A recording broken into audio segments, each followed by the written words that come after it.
Assalamualaikum warahmatullahi wabarakatuh. Perkenalkan, saya Afifah Nur Fadila dengan NIM L0211813138, salah satu peserta mata kuliah Genetika Populasi. Pada kesempatan kali ini, saya akan memaparkan sedikit mengenai materi genetik dan ekspresi gen. Sebelum kita membahas mengenai materi genetik dan ekspresi gen, sebelumnya saya akan menjelaskan terlebih dahulu mengenai genetika populasi. Jadi, genetika adalah ilmu yang membahas tentang pewarisan sifat pada suatu organisme, sedangkan populasi adalah suatu kelompok individu sejenis yang hidup pada suatu daerah tertentu. Sehingga bisa kita simpulkan bahwa genetika populasi adalah cabang genetika yang membahas transmisi bahan genetik pada ranah populasi. Dari objek bahasannya, genetika populasi dapat dikelompokkan sebagai cabang genetika yang berfokus pada pewarisan genetik. Secara umum, keanekaragaman genetik dari suatu populasi dapat terjadi karena adanya mutasi, rekombinasi, migrasi gen dari suatu tempat ke tempat lainnya.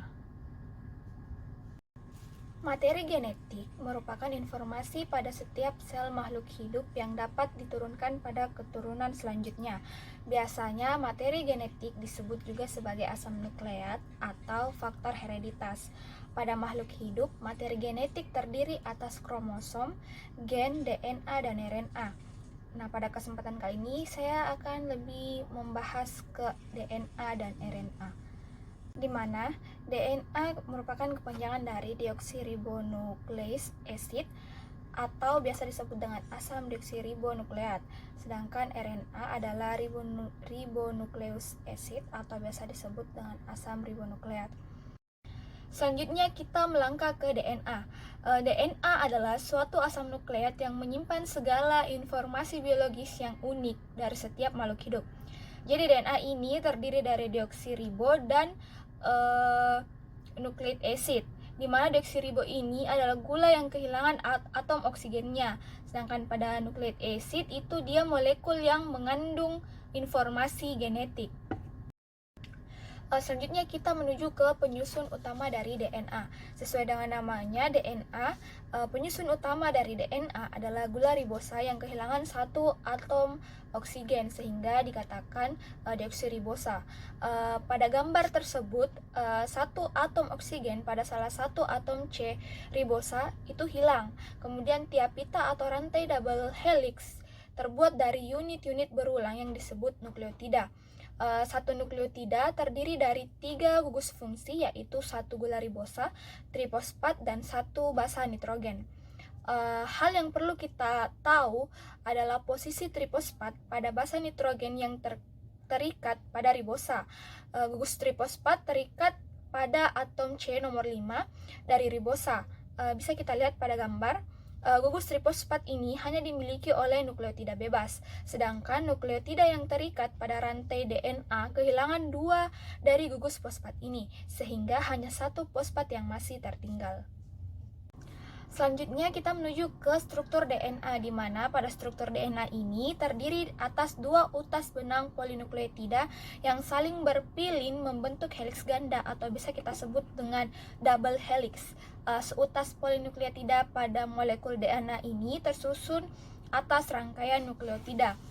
Kemudian pada struktur DNA, gula ribosa dan gugus fosfat yang terikat adalah sama. Yang berbeda hanyalah pada basa nitrogen. Jadi sebetulnya perbedaan ini disebabkan oleh variasi susunan dari basa-basa nitrogen yang terdapat pada rantai DNA. Ada 4 macam basa nitrogen pada DNA, yaitu adenin, sitosin, guanin, dan timin. DNA dapat mengalami kerusakan atau biasa disebut dengan mutasi. Zat yang menyebabkan kerusakan pada DNA disebut mutagen yang akan merubah susunan dan keteraturan dari DNA. Angka ke replikasi DNA, di mana replikasi DNA merupakan proses pelipat gandaan DNA. Nah, pada mekanisme replikasi DNA terdapat 3 cara.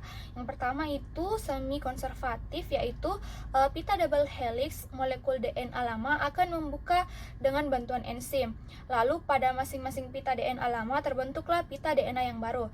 Yang kedua itu secara konservatif, di mana molekul dari DNA yang lama tetap atau tidak membuka. terbuka. Lalu di samping setiap molekul DNA lama dibentuklah molekul DNA yang baru. Selanjutnya yang ketiga ada dispersif, yaitu molekul DNA terputus menjadi beberapa bagian. Kemudian pada setiap potongan tersebut dibentuklah DNA yang baru. Pun enzim yang diperlukan dalam replikasi DNA ini yaitu helikase, yaitu untuk mempermudah membuka rantai double helix, ada polimerase untuk menggabungkan deoksiribonukleosida fosfat, kemudian ada ligase, yaitu untuk menyambung bagian-bagian rantai tunggal DNA yang baru terbentuk. Selanjutnya kita melangkah ke RNA, di mana RNA adalah bahan genetik dan selanjutnya kita melangkah ke RNA, di mana RNA merupakan bahan genetik yang memainkan peran utama dalam ekspresi gen. Dalam dogma pokok atau central dogma genetika molekuler, RNA menjadi perantara antara informasi yang dibawa DNA dan ekspresi fenotip yang diwujudkan dalam bentuk protein. Adapun beberapa tipe dari RNA, yaitu mRNA atau messenger RNA ini, kemudian ada ribosomal RNA, kemudian ada tRNA atau transfer RNA.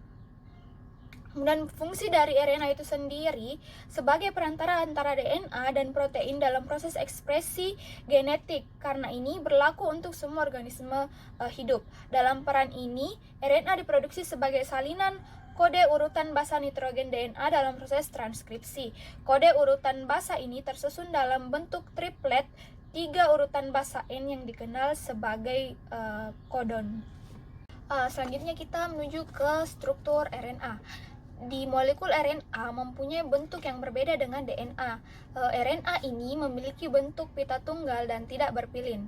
Tiap pita RNA merupakan polinukleotida yang tersusun atas banyak ribonukleotida. Tiap ribonukleotida ini tersusun atas gula ribosa, basa nitrogen, dan asam fosfat. Basa nitrogen RNA juga dibedakan menjadi basa purin dan basa pirimidin. Basa purinnya sama dengan DNA, yaitu adenin dan guanin, sedangkan basa pirimidinnya berbeda dengan DNA, yaitu tersusun atas sitosin dan urasil. Adapun beberapa perbedaan yang terdapat dari DNA dan RNA, yang pertama dari segi fungsinya, yaitu DNA mengendalikan faktor keturunan dari sintesis protein, sedangkan RNA hanya mengendalikan sintesis protein saja. DNA merupakan double helix, sedangkan RNA hanya satu untai saja. Letaknya, DNA terletak pada inti sel, sedangkan RNA terletak pada inti sel, ribosom, dan sitoplasma. Komponen gula pada DNA yaitu deoksiribosa, sedangkan pada RNA yaitu ribosa.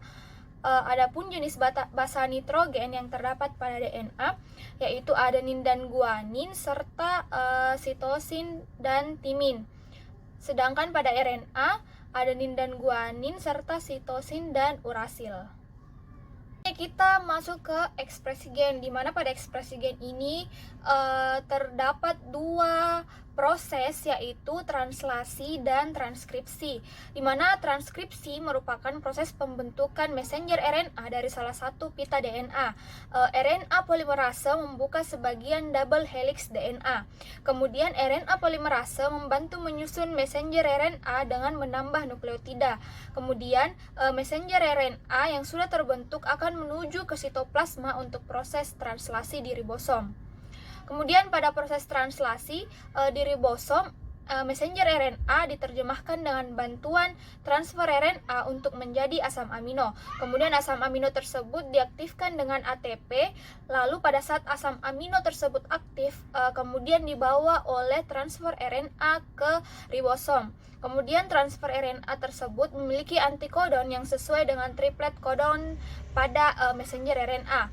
Kesesuaian kodon antikodon akan mengkode untuk asam amino tertentu. Kemudian asam amino dirangkai membentuk polisom, kemudian membentuk protein. Nah, pada tahap translasi ini terdiri dari 3 tahapan yang biasa kita kenal dengan sebutan inisiasi, elongasi, dan terminasi. Mungkin itu saja yang bisa saya jelaskan mengenai materi genetik dan ekspresi gen. Semoga bermanfaat bagi teman-teman yang menonton video ini. Terima kasih. Wassalamualaikum warahmatullahi wabarakatuh.